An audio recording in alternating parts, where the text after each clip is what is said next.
Breaking news mga bossing. O, paano ba yan? Panigurado, mag-iyakan na naman yung mga DD supporter nito mga bossing. Pag napanood nyo to mga bossing, panigurado, mag-iyakan na naman itong mga DD supporter nito. Paano ba yan? Yung tatay nyong karton, binabasahan na ng sakdal.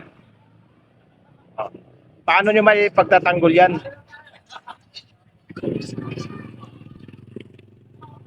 Yung kaso niya, kung hindi ako nagkakamali, nasa 8,000 pages. Iba't ibang kaso. At hindi lang basta-basta kaso-kasong ano lang. Talagang may mga mabibigat na ebidensya mga bossing. Panoorin nyo na mga bossing. Ayan o. Madam President, honorable member of the bench, all those following these proceedings inside the courtroom and outside, and especially those in the Philippines. Today marks an important day for international justice for the people of the Philippines, for the victims, and for this court.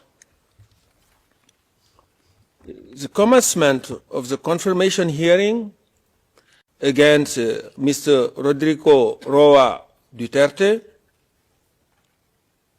is a reminder of the court's unwavering commitment to its mission to investigate and prosecute individuals for the most serious crimes of concern to the international community and to bring justice to the thousands of victims of the mass crimes and atrocities perpetrated in the Philippines.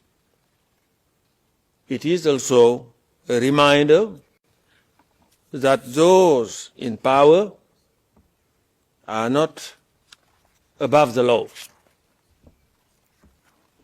Your Honors,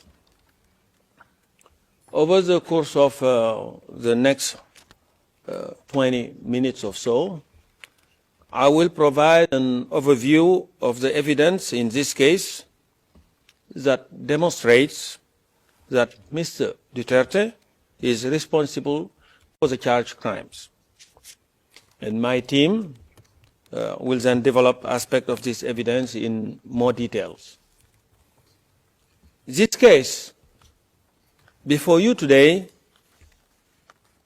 it is before you today because there are substantial ground to believe that Mr. Duterte is criminally responsible for those three counts of murder just spelled out and attempted murder as crimes against humanity.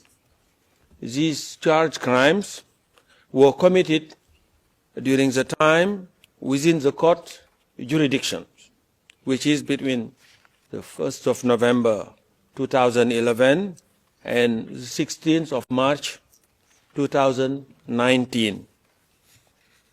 At first, they were committed in and around Davao City, where Mr. Duterte was a mayor, and then expanded across the rest of the Philippines when he became president. Mr. Duterte is charged with 49 incidents of murder and attempted murder of 78 victims, including children. These murders and attempted murders were part of a widespread and systematic attack that overall resulted in the killings of thousands of civilians across the country during the relevant time frame. Thus, the charged incidents are merely a fraction of the overall criminality that resulted from Mr. Duterte's so-called war on drugs. What is Mr. Duterte's core contribution? Your Honors, Mr. Duterte played a pivotal role in the commission of the charged crimes. His contribution was essential, as he was at the very heart of the common plan to use his words, to neutralize alleged criminals in the Philippines, including through murders. The victim included individuals associated with or perceived to be associated with drugs. One of the first things Mr. Duterte did when he became the mayor of Davao back in 1988 was to create the infamous Davao Death Squad, otherwise known as DDS. As you will have seen from the prosecution pre-confirmation brief, Mr. Duterte personally instructed Death Squad members that their mission was to kill criminals and suspected criminals, including drug users and dealers, also referred to as drug pushers. The death squads carried out this mission well into the charge period through 2011 to 2016, perpetrating the crimes charged in count 1. Your Honors, Mr. Duterte's criminal plan and his intent were no secret. He not only shared them with his co-perpetrators and members of the death squad, but also made them abundantly clear to the general public in the numerous public statements that he made time and again.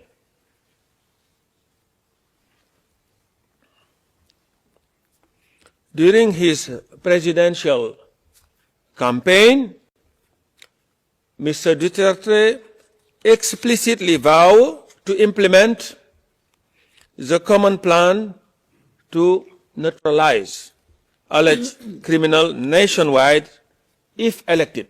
This was his program to be elected. He publicly announced his intention to eradicate corruption, criminality, and drugs in 3 to 6 months. And this is what he said. I quote, "If I become the president, I will order the military and the police to hunt down the drug lords, the big ones, and kill them." That's what he said. And this can be found at tab 12 of the prosecution list of material. Similarly, when speaking about druggies, I quote, in a televised interview in 2015, this is again what he said.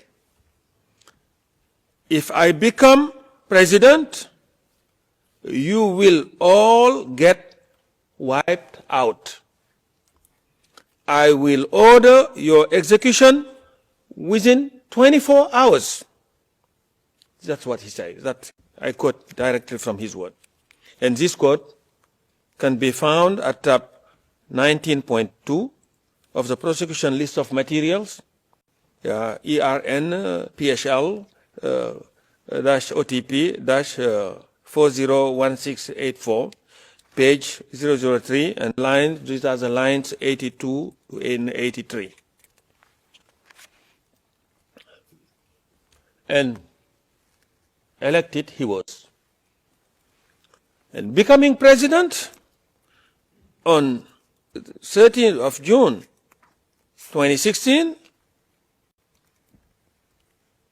this provided him with the opportunity to follow through with his promise and to expand extrajudicial killings of alleged criminals beyond Davao and across the rest of the Philippines. He did this through the implementation of the National Anti-Illegal Drug Campaign, better known as Duterte's War on Drug, and its project, Double Barrel. These were carried out by the national network consisting of law enforcement personnel working together with non-police assets and hitmen. Mr. Duterte authorized murder and personally selected some of the targets. During the mayoral period, when he was mayor, his clearance was required for the DDS to carry out the killings. Essentially, members of the DDS needed Mr. Duterte's green light to murder. And during the presidential period, Mr. Duterte has continued to personally identify some of the targets, including by publicly naming those he claimed were involved in illegal drug trade or in other forms of criminality. He also identified targets by holding up a list containing their name. And if you are on the list, you will be killed. And this was a word of one prosecution witness. And this evidence can be found at tab 54 of the prosecution list of materials, ERN PHL OTP 00015 page 0009, and the relevant lines are 260 to 261. Mr. Duterte provided moral and financial support to the direct perpetrators as well. In a 12 December 2016 speech, Mr. Duterte admitted that he used to ride around Davao on a motorcycle looking for trouble, so he could kill. And he said, and this again his own word I'm quoting here, in Davao, I used to do it personally, just to show the guy that if I can do it, why can't you? And these are his own words. And this quote can be found at tab 16.1 of the prosecution list of material, ERN PHL OTP 0001547 at 0002 lines 7 and 8. And the evidence show that Mr. Duterte's Davao City Mayor office provided some member of the DDS with a regular salary. Financial rewards were also given to direct perpetrators in the form of cash per head of for killing. And at a press conference in 2013, Mr. Duterte stated that shoot to kill orders and reward are, and I quote him, are legitimate tools of government to fight lawlessness. This is his own word. And if he surrendered to me or his carcass dead, then I double the price. And again, yeah, and that was what he boasted. This quote can be found at tab 17.2 of the prosecution list of materials, PHL OTP 000094932 at 0002, and the relevant lines are line 7 to 11. deaths of drug personalities killed in anti-drug operation were endorsed by Mr. Duterte's administration and listed as official accomplishment in public reporting. Your Honors, as you will have a confirmation brief, Mr. Duterte also provided the direct perpetrators with weapons, ammunition, and logistical support to facilitate the commission of the charged crime. And he also had control, wide control over those crimes. And let me now turn specifically to that control. As mayor of Davao and later as president of the Philippines, Mr. Duterte wielded ultimate influence and authority over the physical perpetrators of the crimes. As mayor, Mr. Duterte was chief executive of the Davao city government, with responsibility for exercising general supervision and control over all its activities. He had formal operational supervision and control over National Police Unit in Davao. As creator and head of the DDS, he also had de facto control over the death squad's members. When Mr. Duterte became president on the 30th of June 2016, he sat at the very apex of the political power structure in the Philippines. He became the head of state, head of government, and commander-in-chief of all armed forces of the Philippines. He also became the leader of the country's police forces. This level of authority allowed him to wield de jure and de facto control over those implementing the common plan nationwide. Mr. Duterte's control over the crime is also apparent from his ability to interrupt their commission when he so chose. And as outlined in our reconfirmation brief, he successfully suspended police anti-illegal drug operation on 2 occasions following public outcries in response to particularly notorious killings. On both occasions, the number of reported killings dropped significantly during the suspension, showcasing his control. So when he asked people to act, they act. When he asked them to refrain, they do so. So they oblige. So Mr. Duterte was well aware of the authority he had over the perpetrators. In a speech given to the National Bureau of Investigation in November 2016, he expressly acknowledged his position of power. And this is what he said. To the military, I am commander-in-chief. On the civilian side, I am the chief executive of the government. And when talking about the police, this is what he's saying. They are my subordinate, and I am ultimately responsible for their deeds.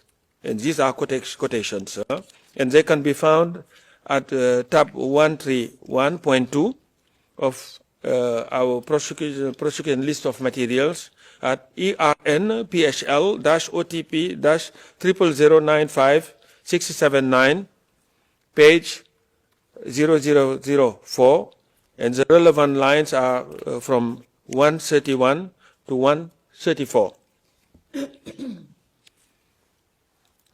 And the direct perpetrators complied with Duterte's order and respected his authority. Mr. Duterte was respected by the physical perpetrators. He was feared, and his order and instruction were obeyed. One insider witness explicitly says that the police killed, and I quote, because of the directive of the president. This is what the witness saying, an insider. And this quote can be found at tab 120 of the prosecution list of material, ERN PSL OTP -0008861 R01 and page 66, and the relevant line are from 2304 to 2306. And this statement is corroborated by other statements we have also provided. And some direct perpetrator complied because of their blind loyalty to Mr. Duterte. Some did it out of fear, and others were encouraged to comply by promises of money and rewards.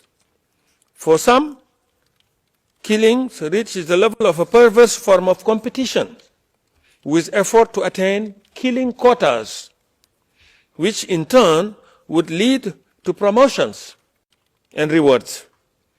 Others felt there was no other choice but to comply, with one insider explaining that it was simply not possible to not obey Mr. Duterte's command. And this is also from an insider witness. And this evidence can be found at tab 51 of the prosecution list of materials, ERN PSL-OTP -001-5403 at page 0008 to 0009, and the relevant line here is from 240 to 245. Direct perpetrators were further emboldened to commit crime by Mr. Duterte's repeated promises of immunity. In various public statements, Mr. Duterte vowed to protect the police involved in killing. And this is what he said again. For as long as there is a power to pardon in the Constitution, that's my weapon against crime. If you massacre 100 and there are 100 of you, then you will all be pardoned. Restored to full political and civil rights, plus a promotion to boot. It's like that, especially the high profile. And this quote can be found at tab 130.2 of the prosecution list of materials at ERN PSL-OTP in 50336 at page 0010. Such statements reassure the physical perpetrators. One insider described that he felt confident to continue killing people because he knew that he wouldn't be arrested for that. And this evidence can be found at tab 38 of the prosecution list of material, ERN PSL-OTP -0001-2779 at page 0005, and relevant lines are from 130 to 131. Your Honors, let me now say a few words about the contextual elements. The 78 murders and attempted murders that Mr. Duterte is charged with, in this case, were not random. These were not random crimes. Nor was they spontaneous or happened in isolation. Rather, the evidence demonstrates that they were part of a widespread and systematic attack directed against the civilians population of the Philippines. The murders and attempted murders were carried out across the Philippines and over a substantial period of time. Overall, Duterte's so-called war on drugs resulted in the killings of thousands of civilians from the 1st of November 2011 to the 16th of March 2019.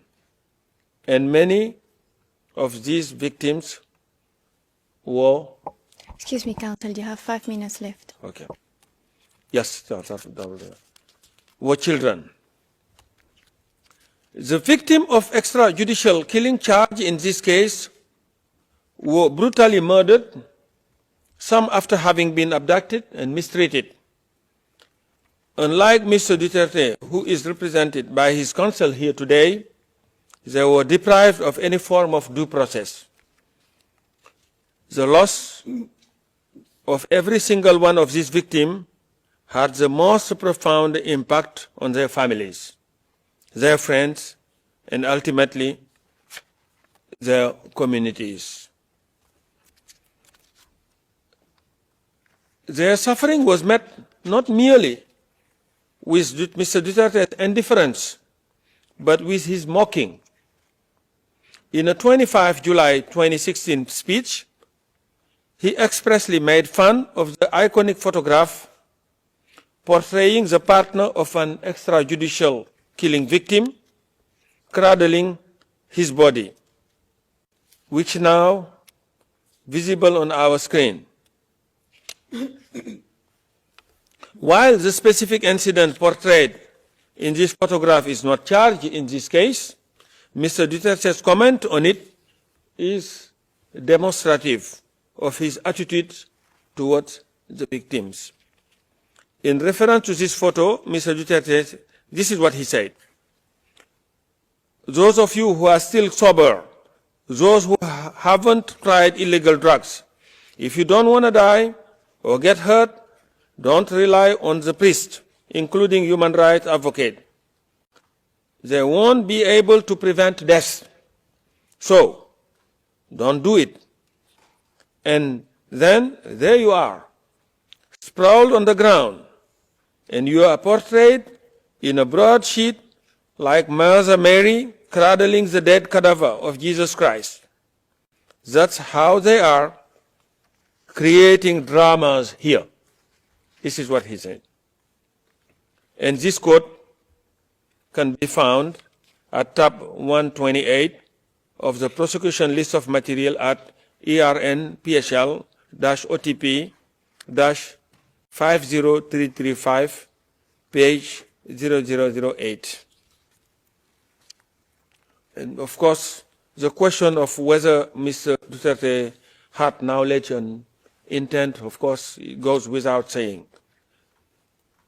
Your Honors, Mr. Duterte intended and knew that the charged crime were occurring, or that they would occur in the ordinary course of events that he had set in place and put in motion.